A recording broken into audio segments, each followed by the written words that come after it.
Morning students, already we have completed this chapter chemical reactions. So today we will do the objective questions and the numericals. Alright, I hope you all have kept your books open. So let us start. First of all, MCQs, tick the correct option. Which among the following is not a physical change? So which one is? Rusting of iron, because rusting of iron is chemical change. Others are physical changes, like a melting of ice or breaking of chalk into pieces or dissolving sugar in water. So what is the answer? Rusting of iron. Chemical reactions are accompanied by, so formation of precipitate, yes, there is formation. Evolution of gas, yes. Change in color, yes. So all the above is the answer. Okay. Reduction reaction involves, in reduction what happens? It is the addition of hydrogen, that is called reduction reaction. Next, a chemical reaction in which more reactive element, you will see the book, the question is given wrong. Okay, more reactive element displaces the least reactive one from the compound is called displacement reaction. When an acid reacts with a base, so acid plus base gives a salt plus water, so that reaction is called neutralization reaction. Alright, next is your fill in the blanks. Endothermic reactions are accompanied by absorption of heat. When silver chloride salt is kept in sunlight, it turns grey in color. Chemical reaction which involves addition of oxygen or removal of hydrogen, that is called oxidation reaction. Reaction in which oxidation and reduction takes place simultaneously are called redox reaction. Coating of one metal over another by passing electric current is called electroplating. Alright, next, write true or false. Addition of lead nitrate to potassium iodide solution gives yellow precipitate of lead iodide. Lead nitrate plus Ki gives lead iodide yellow color, that is true. When zinc is treated with dilute hydrochloric acid, it gives out effervescence of carbon dioxide. No, false, because it gives hydrogen gas. Blue copper sulfate on heating forms colorless copper sulfate, that is true. Sodium chloride is an example of strong electrolyte. Yes, true. Molecular mass of water is 19 mu. False. It is 18. No, H2O. 16 plus 2, 18. No? So that is false. Okay. Next, matching. 2 Mg plus O2 gives 2 MgO. So that is combination reaction. Zinc carbonate on heating gives zinc oxide plus carbon dioxide. So it is decomposition reaction. Silver nitrate plus sodium chloride gives silver chloride plus sodium nitrate, that is double decomposition or double displacement also it is called. Calcium plus hydrogen gives calcium hydride, that is reduction, addition of hydrogen. Yes or no? Next, give reason. The boiling point of pure water and tap water are not same. Why they are not same? So tap water contains plenty of impurities, minerals and salts, whereas pure water does not contain any dissolved impurities. Alright, so boiling point of tap water is always greater than 100 degree, because you know boiling point of water is 100. So boiling point of tap water is more than 100 degree. That is boiling point of pure water and tap water are not same. Okay. So only what is the difference? Why? Because tap water contains the minerals. That is why difference. Next, why few drops of dilute sulfuric acid is added to water before electrolysis? Because pure water is bad conductor of electricity. So if it is bad conductor, it will not conduct electricity. Yes or no? But for electrolysis, we need to pass electricity. So to make it good conductor of electricity, dilute sulfuric acid is added to water before electrolysis. Alright, next, during electrolysis, cations and anions move towards cathode and anode respectively. Why? Because cations are positively charged and anions are negatively charged.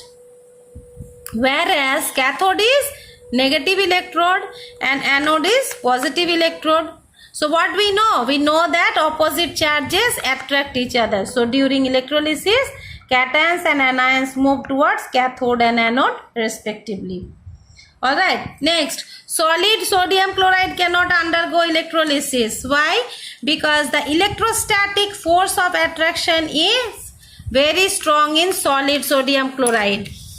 Alright, so if it is electrostatic force, if it is very strong, what will happen? So it cannot be broken into its ions by passing electricity. So due to this, solid sodium chloride cannot undergo electrolysis. Over. Next, the numericals. First one given. Calculate the amount of magnesium oxide formed when 120 gram of magnesium is burnt in air. That means, what is the step? I had said in the last class now how to do. First we write the reaction. So magnesium is burnt. That means magnesium plus oxygen gives magnesium oxide. Next step is what? After writing the reaction, we see whether it is balanced or not. If it is not balanced, then we balance it. So we will balance it. So if I see in this way, the reaction is Mg plus O2 gives MgO. So you can see equation is not balanced. So we have to make it balanced. So 2Mg plus O2 gives 2MgO. Now find out the molecular masses. So 2Mg means 2 into 24 gives 48 mu. Whereas 2MgO comes 80 gram.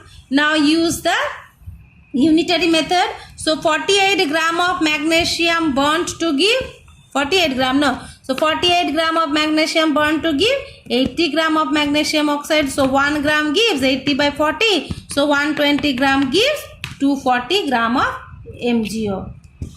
Alright.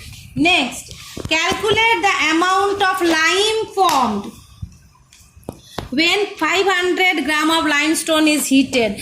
You should know what is lime. If you do not know what is lime or what is limestone, you cannot do. Yes or no? So you must know the formula. So limestone is calcium carbonate. Alright, and lime is calcium oxide. So what reaction? So first step is what? Write the reaction. So what is reaction? So limestone, that means calcium carbonate, is heated. Heating sign, I told you, no, triangle on above the arrow sign.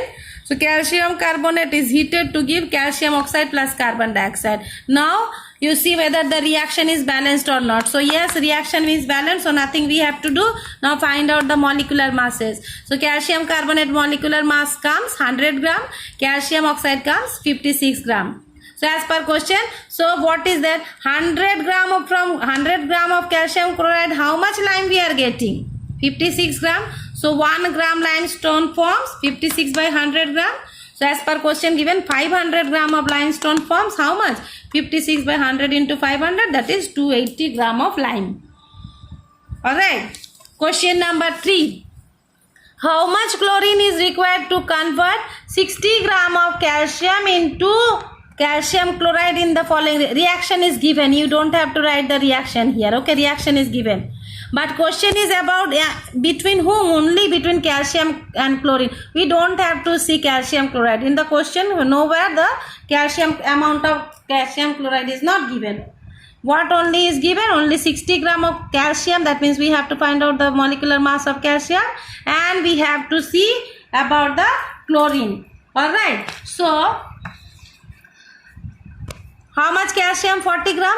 And how much chlorine is added to it? 71 gram. So 40 gram of calcium combines with 71 gram of chlorine, because we have to find the chlorine, amount of chlorine. So whichever we find out, that we keep in the extreme right side. 1 gram of calcium give 71 by 40. So 60 gram of calcium gives 71 by 40 into 60. So what comes? 106.5 gram. Alright. Next, how much oxygen is required to convert carbon to carbon dioxide? 18 gram of carbon to carbon dioxide. So, carbon reacts with oxygen to give carbon dioxide. Only we have to see about carbon and oxygen. Nowhere the question is about carbon dioxide. Yes or no? So, how much carbon? 12 gram of carbon. How much oxygen? 16 into 2, 32, because O2 is there. So 12 gram of carbon combines with 32 gram of oxygen. So 1 gram of carbon gives 32 by 12 gram. So 18 gram as per question, 18 gram of carbon combines with 32 by 12 into 18 comes 48 gram of oxygen. Alright, so numericals are over. Next is your molecular mass. I hope you all have found out. In the last class I told you to find molecular mass. So only the now short question. See, mention any two characteristics of physical change. Page number 54. Page number 54, you see the properties given, characteristics of physical change. Any two you will write. Alright, next, what are the characteristics of chemical change? Page number 55. You see, characteristics of chemical change are given. 4 are given, any two. What is given? Now, any two not said. So 4 only you will write, okay. Next, mention any 4 characteristics of chemical reaction. So what are the characteristics of chemical reaction? Page number 57. Only you have to write the points like formation of precipitate, evolution of gas, change of state, change in color. Those things only you have to write. Change in temperature, these. Okay, only you have to write the points. Next, what is catalyst? Give an example. Page number 59. So page number 59, you see what is catalyst, given bold letters. Catalyst is a chemical substance that you will write what is catalyst and give example. So write this equation, N2 plus 3H2 gives 2NH3. So iron acts as catalyst. Alright. Next, name the types of chemical reaction. Page number 60. You see given types of chemical reaction. 5 points you will write. Alright. Next, what are strong electrolytes? Give an example. Page number 64.